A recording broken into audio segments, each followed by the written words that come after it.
క్లాస్లో అందరికీ ఒక ఒపీనియన్ ఉంటుంది బ్యాక్లాగ్ స్టూడెంట్ గురించి. లేజీ, ఇర్రెస్పాన్సిబుల్ అండ్ ఫెయిల్యూర్ అని.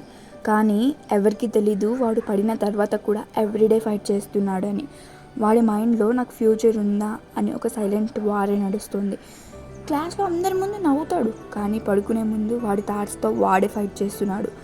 బ్యాక్లాగ్ అంటే జస్ట్ ఒక పేపర్ కాదు, ఒక పెయిన్, ఒక ప్రెషర్, ఒక బర్డెన్. కానీ అది సక్సెస్కి బ్యారియర్ కాదు, అది రియల్ గ్రోత్కి స్టార్టింగ్ పాయింట్ మాత్రమే.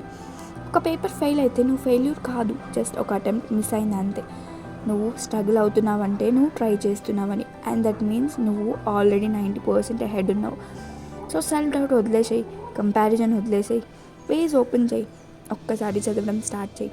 ఇప్పుడు నువ్వు సైలెంట్గా ఉన్నావు, కానీ రిజల్ట్ వచ్చాక అందరినీ షాక్ చేస్తావు. బ్యాక్లాగ్ స్టూడెంట్ సక్సెస్ అవ్వడని ఎవ్వరు చెప్పలేదు, కాబట్టి చదవడం స్టార్ట్ చేయి. నీ